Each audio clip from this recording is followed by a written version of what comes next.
اللہ تعالیٰ نے حضرت جبرائیل علیہ السلام کو حکم فرمایا کہ جاؤ حضرت آدم علیہ السلام کے پاس اور انہیں حضرت حوا علیہ السلام کے ساتھ جمع کرنے کا حکم دو اور ہم بستری کے آداب بھی سکھاؤ۔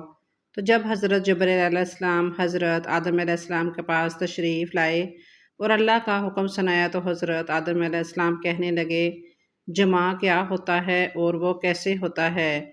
حضرت جبرائیل علیہ السلام نے حضرت آدم علیہ السلام اور حضرت حوا کو پہلی جفاف کیسے کرائی، تفصیلات جاننے کے لیے اس ویڈیو کو آخر تک ضرور دیکھیے۔ حضرت سیدنا امام غزالی رحمۃ اللہ علیہ فرماتے ہیں، ہم بستری کرنا جنت کی لذتوں میں سے ایک لذت ہے۔ حضرت سیدنا جنید بغدادی رحمۃ اللہ علیہ فرماتے ہیں، انسان کو جمع کی ایسی ضرورت ہے جیسے غذا کی۔ جیسا کہ ہم سب جانتے ہیں کہ کھانا پینا انسان کی سب سے پہلی اور سب سے بڑی ضرورت ہے۔ اگر ہم کھانا پینا چھوڑ دیں گے تو ہمارا جسم اور صحت زیادہ عرصہ تک برقرار نہیں رہ سکے گی۔ بالکل اسی طرح کھانے پینے کے بعد میاں بیوی کی شرعی ملاقات یعنی ہم بستری نہایت ضروری عمل ہے۔ اس شرعی ملاقات کو ہم بستری جمع یا میاں بیوی کا تنہائی میں محبت برا کام سر انجام دینا، جو بھی نام دینا چاہیں درست ہوگا۔ جب آپ صحبت قائم کرتے ہیں تو آپ کو دلی سکون اور خوشی محسوس ہوتی ہے، آپ بھی اپنے آپ سے پیار کرنے لگ جاتے ہیں۔ میاں بیوی کی جمع کے دوران ایسے ہارمونز خارج ہوتے ہیں جو میاں بیوی کی خوشی کا باعث بنتے ہیں۔ جب میاں بیوی خوش ہوتے ہیں تو اعتماد میں اضافہ ہوتا ہے اور محبت میں بھی اضافہ ہوتا ہے۔ اللہ رب العزت نے حضرت آدم علیہ السلام کے بعد حضرت حوا علیہ السلام کو پیدا فرمایا اور جو نسل انسان کی تخلیق ہوئی، جس کی ابتدا اللہ ذل جلال حضرت آدم علیہ السلام کو مٹی سے پیدا فرمانے سے حضرت آدم علیہ السلام کو اللہ تعالیٰ نے جنت کے اندر تخلیق فرمایا، اور حضرت آدم علیہ السلام جنت کے اندر اکیلے آدمی تھے، یعنی اکیلے انسان تھے، جن سے کوئی بھی بشر موجود نہ تھا جس کے ذریعے سے حضرت آدم علیہ السلام انسیت حاصل کرتے۔ حضرت چنانچہ آپ اپنے دل کے اندر سوچا کرتے، کاش میرا بھی ہم جنس بشر ہوتا تاکہ میں بھی اس سے محبت کرتا۔ اللہ رب العزت خوب جانتے تھے کہ جو کہ حضرت آدم علیہ السلام کے دل کے اندر چل رہا تھا۔ جب حضرت آدم علیہ السلام سو رہے تھے تو ان کے جسم سے حضرت حوا علیہ السلام کو بائیں پسری سے پیدا فرمایا تھا تاکہ آپ حضرت حوا علیہ السلام سے محبت حاصل کر سکیں۔ جب حضرت آدم علیہ السلام نیند سے بیدار ہوئے تو آپ نے حضرت حوا علیہ السلام کو اپنے سامنے دیکھا۔ آپ سے سوال کیا، تم کون ہو؟ حضرت حوا علیہ السلام نے جواب دیا کہ میں عورت ہوں۔ پھر حضرت آدم علیہ السلام نے پوچھا، اللہ تبارک تعالیٰ نے تجھے کیوں پیدا فرمایا ہے؟ تو حضرت حوا علیہ السلام نے جواب دیا کہ اللہ رب العالمین نے مجھے آپ کی تسکین کے لیے پیدا فرمایا ہے تاکہ آپ میرے قرب سے سکون حاصل کر سکیں۔ یہی وجہ ہے کہ حدیث پاک میں حضور اقدس صلی اللہ علیہ وآلہ وسلم نے ہمارے لڑکے اور کنواری لڑکی کو مسکین قرار دیا، کیونکہ دونوں کا کوئی مونس نہیں ہوتا، لہٰذا جوان اولاد کی جلدی شادی کر دینی چاہیے تاکہ وہ میاں بیوی ایک دوسرے کے قرب سے سکون پا سکیں۔ حضرت آدم علیہ السلام اور حضرت حوا علیہ السلام اکٹھے رہنے لگے، لیکن حضرت آدم علیہ السلام کو جنت کے اندر حضرت حوا علیہ السلام سے قربت کرنے سے منع کر دیا گیا تھا، اور نہ ہی کسی قسم کی طوالت و تناسل کا سلسلہ شروع ہوا تھا۔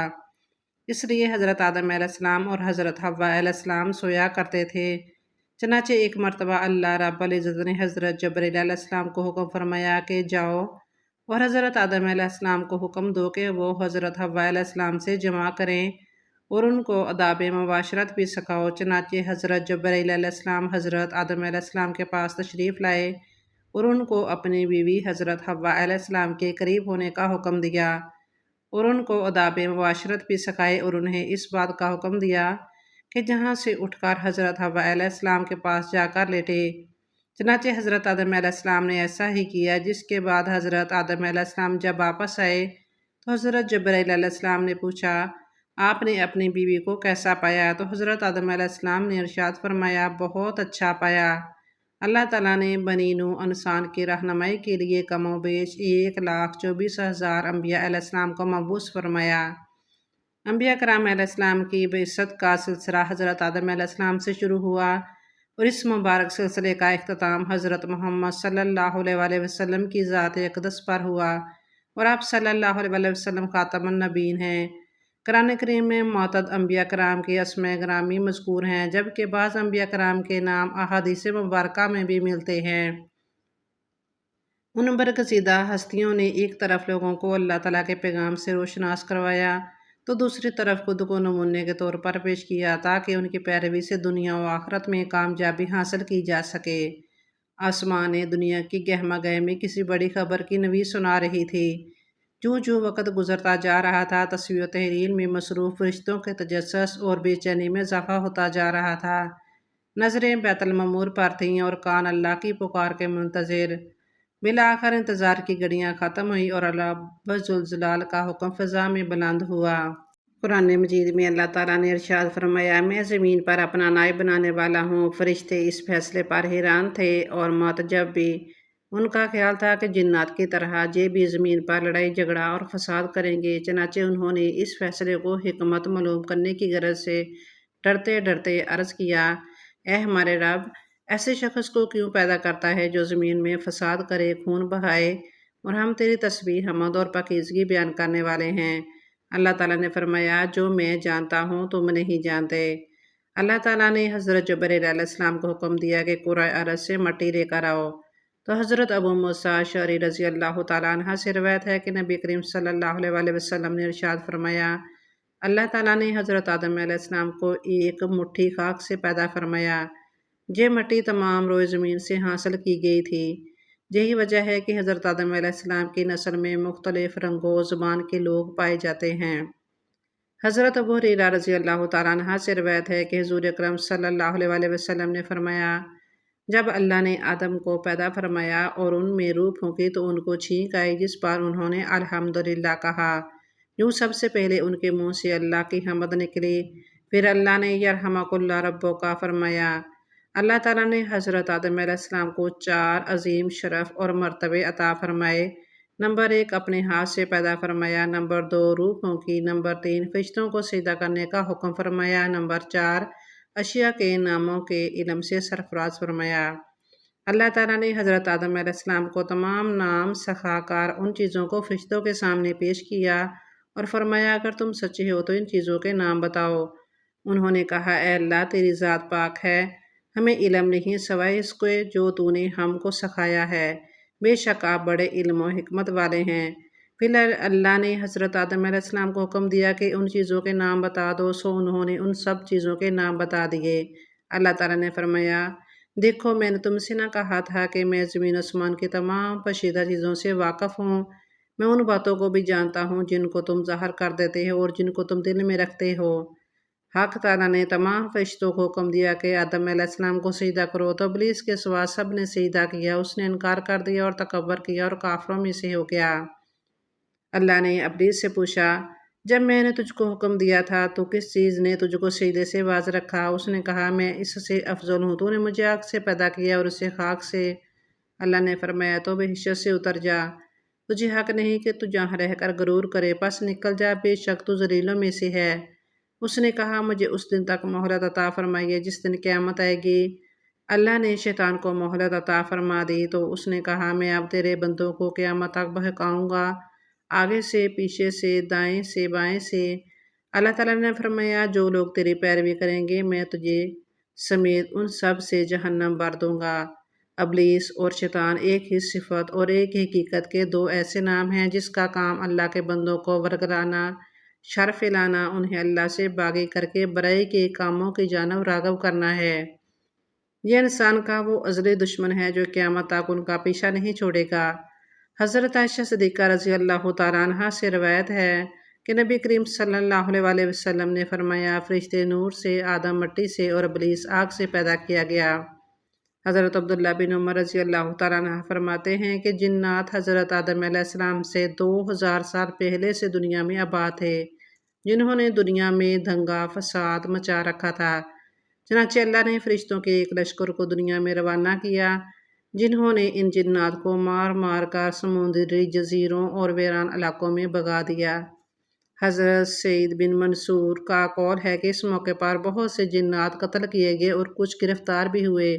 انہی میں ابلیس بھی تھا جو بھی بچہ تھا، اسے آسمان پر لا کر رکھا گیا۔ یہ فرشتوں کے ساتھ عبادت میں مصروف ہو گیا اور بہت جلد علوم کا ماہر اور عبادت گزار بن گیا، چنانچہ اسے آسمانوں میں معلم الملکوت کے نام سے پکارا جانے لگا۔ حضرت عبداللہ بن مسعود رضی اللہ تعالیٰ عنہ فرماتے ہیں کہ ابلیس آسمانوں میں فرشتوں کا سردار بن گیا تھا۔ حضرت ابن عباس نے فرمایا کہ ابلیس کا نام عزازیل تھا۔ سورہ کہف آیت نمبر 50 میں اللہ تعالیٰ نے فرمایا کہ ابلیس جنات میں سے تھا۔ تفسیر ابن جوزی میں حضرت عبداللہ بن عباس سے روایت ہے کہ نبی کریم صلی اللہ علیہ وسلم نے فرمایا، شیطان آدمی کے جسم میں خون کی طرح سریت کر جاتا ہے، بندے کا دل اس کا خاص ٹھکانہ ہے، تاہم شیطان کو اتنی قوت حاصل نہیں ہے کہ وہ انسان کو راہ حق سے زبردستی ہٹا دے۔ یہ دوسری بات ہے کہ وہ لوگوں کے دلوں میں وسوسے اور برے خیالات ڈال کر انہیں برائی کی طرف راغب کرتا رہتا ہے، اور یہی بندوں کا امتحان ہے۔ یوں تو جنت میں تمام آسائشیں نعمتیں موجود تھیں، لیکن اس کے باوجود حضرت آدم علیہ السلام تنہائی اور اجنبیت محسوس کرتے تھے، چنانچہ اللہ تعالیٰ نے ان کو تنہائی دور کرنے کا بندوبست فرماتے ہوئے حضرت حوا علیہ السلام کو پیدا کر دیا۔ محمد بن اسحاق حضرت ابن عباس سے روایت کرتے ہیں کہ حضرت حوا کو حضرت آدم علیہ السلام کے بائیں طرف کی چھوٹی بصری سے پیدا کیا گیا جبکہ وہ سو رہے تھے۔ پھر اللہ نے حضرت آدم علیہ السلام کو حکم فرمایا کہ وہ اور ان کی بیوی جنت میں سکونت فرمائیں، اور فرمایا، جہاں سے چاہو بلا روک ٹوک کھاؤ، لیکن اس درخت کے پاس نہ جانا ورنہ ظالموں میں سے ہو جاؤ گے۔ حضرت آدم اور حضرت حوا بڑے آرام و سکون سے جنت میں رہنے لگے۔ روایت میں ہے کہ حضرت آدم علیہ السلام 100 سال یا 60 سال جنت میں رہے۔ اس عرصے میں دونوں پر جنت کے کسی بھی حصے میں جانے پر پابندی نہ تھی، سوائے شجر ممنوعہ کے۔ شیطان اب ان دونوں کا کھلا دشمن تھا اور اپنی سزا کا بدلہ لینے کے لیے بے قرار بھی۔ اس کی شدید خواہش تھی کہ یہ اللہ کے حکم کی خلاف ورزی کریں۔ پھر شیطان نے ان دونوں کے دلوں میں وسوسہ ڈالا تاکہ ان کی شرمگاہیں جو ایک دوسرے سے پوشیدہ تھیں بے پردہ ہو جائیں۔ اس نے انہیں کہا، تمہارے رب نے تم دونوں کو اس طرح سے اس لیے منع فرمایا ہے کہ کہیں یہ پھل کھا کر تم دونوں ہمیشہ کے لیے فرشتے نہ ہو جاؤ یا کہیں ہمیشہ زندہ رہنے والوں میں سے ہو جاؤ۔ شیطان کی ان باتوں نے حضرت حوا کو سوچنے پر مجبور کر دیا، اور پھر شیطان کی مسلسل اور تواتر کے ساتھ سازشیں رنگ لائیں اور اس نے حضرت حوا علیہ السلام کو پھل کھانے پر راضی کر لیا۔ ایک دن حضرت حوا علیہ السلام نے حضرت آدم علیہ السلام سے کہا کہ ہم اس شجر ممنوعہ کا ذرا سا حصہ کھا کر تو دیکھیں، آخر وہ کیا راز ہے جو اللہ نے اسے کھانے سے منع فرمایا ہے۔ شروع میں تو حضرت آدم علیہ السلام اس کے لیے قطعی طور پر تیار نہ تھے، لیکن پھر حضرت حوا کے مسلسل اصرار پر بادل ناخواستہ وہ بھی راضی ہو گئے۔ ابھی ان دونوں نے پھل کو پورے طور پر چکھا بھی نہ تھا کہ ان کے سحرگاہیں ایک دوسرے پر عیاں ہو گئیں، جس پر دونوں بدحواسی اور پریشانی میں جنت کے درختوں کے پتے توڑ توڑ کر اپنے بدن چھپانے لگے۔ اللہ نے دونوں کو پکارا اور فرمایا، کیا میں نے تم کو منع نہیں کیا تھا کہ اس درخت کا پھل نہ کھانا اور شیطان کے ورگلے میں نہ آنا؟ یہ تمہارا کھلا دشمن ہے۔ دونوں نے جب اللہ کی پکار سنی تو مارے خوف الہی کے کانپ اٹھے، نہایت لاچارگی اور عاجزی سے اپنی خطا پر نادم و شرمندہ ہوتے ہوئے بارگاہ خداوندی میں عرض کیا، اے ہمارے رب، ہم دونوں نے بہت بڑی غلطی کی ہے۔ اب اگر آپ نے ہم پر رحم و کرم نہ کیا اور معاف نہ فرمایا تو ہم تباہ و برباد ہو جائیں گے۔ حق تعالیٰ نے فرمایا کہ اب تم دونوں ایک خاص مدت تک زمین ہی پر رہو گے جہاں تم ایک دوسرے کے دشمن ہوگے، اور وہیں ہی مرنا ہے اور اسی میں سے پھر پیدا ہونا ہے۔ چنانچہ دونوں کو زمین کی طرف روانہ کر دیا۔ روایت میں ہے کہ حضرت آدم علیہ السلام کو ہند، حضرت حوا علیہ السلام کو جدہ اور ابلیس کو بصرہ سے چند میل کے فاصلے پر دستیمان کے مقام پر اتارا گیا۔ حضرت صدیق رحمۃ اللہ علیہ فرماتے ہیں کہ جب حضرت آدم علیہ السلام جنت سے ہند میں اترے تو ان کے پاس حجر اسود تھا اور جنت کے درختوں کے پتوں کی ایک مٹھی بھی تھی۔ پھر حضرت آدم علیہ السلام نے ان پتوں کو زمین پر پھیلا دیا، اور یہ خوشبودار درخت ان پتوں ہی کی پیداوار ہیں۔ حضرت ابن عباس رضی اللہ تعالیٰ عنہ سے مروی ہے کہ حضرت جبرائیل حضرت آدم علیہ السلام کے پاس آئے اور گندم کے 7 دانے ساتھ لائے۔ حضرت آدم علیہ السلام نے پوچھا یہ کیا ہے؟ عرض کیا یہ اس درخت کا پھل ہے جس سے آپ کو روکا گیا تھا لیکن آپ نے تناور کر لیا تھا۔ فرمایا تو اب میں اس کا کیا کروں؟ عرض کیا کہ ان کو زمین میں بو دیجئے۔ حضرت آدم علیہ السلام نے بو دیے اور وہ دانے وزن میں ان دنیا کے دانوں سے لاکھ درجے زیادہ تھے۔ وہ دانے اگے، حضرت آدم علیہ السلام نے فصل کاٹی، پھر دانوں کو بھوسی سے جدا کیا، پھر صفائی کی اور اسے پیس کر آٹا گوندھا اور روٹی پکائی۔ اس طرح محنت و مشقت کے بعد اسے کھایا۔ حضرت آدم علیہ السلام زمین پر آنے کے بعد نہایت شرمسار اور افسردہ تھے۔ پھر حضرت حوا علیہ السلام سے علیحدگی نے بھی بہت سخت پریشانی میں مبتلا کر دیا تھا۔ روایت میں ہے کہ آپ ایک طویل عرصے تک اللہ کے حضور گڑ گڑاتے، فریاد کرتے اور آنسو بہاتے رہے، یہاں تک کہ اللہ تعالیٰ کو ان کی اس گریہ زاری پر رحم آ گیا۔ اور پھر ایک دن حضرت جبرائیل علیہ السلام نے حضرت آدم علیہ السلام کے پاس آ کر انہیں اللہ کی جانب سے معافی کی نوید سنائی۔ حضرت آدم علیہ السلام خوشی سے سرشار بارگاہ خدا بندی میں سر باسجود ہو کر شکر گزار بجا لائے۔ پھر حضرت جبرائیل علیہ السلام انہیں لے کر مکہ آئے۔ حضرت آدم علیہ السلام نے کعبہ شریف کی بنیاد رکھی اور حجر اسود کو کعبہ کی دیوار پر نصب کیا، پھر اس کے گرد طواف کیا۔ طواف سے فارغ ہو کر حضرت جبرائیل انہیں جبل عرفات پر لے گئے، جہاں حضرت حوا علیہ السلام تشریف فرما تھی، لیکن طویل عرصے کی جدائی اور حالات نے بہت سے جسمانی تغیرات پیدا کر دیے تھے، چنانچہ دونوں ایک دوسرے کو پہچان نہ پائے، جس پر حضرت جبرائیل علیہ السلام نے دونوں کا تعارف کروایا۔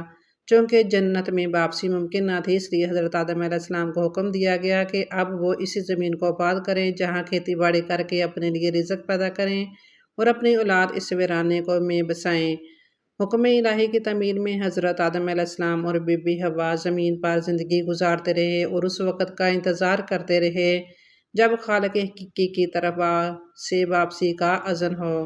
حضرت آدم علیہ السلام اور بی بی حوا نے اپنی اولاد کو اللہ کی اطاعت اور دین حق پر کاربند رہنے کی تعلیم دی۔ حضرت آدم علیہ السلام نے 930 سال کی عمر میں انتقال کیا اور ان کی وفات کے 2 سال بعد بی بی حوا نے بھی وفات پائی۔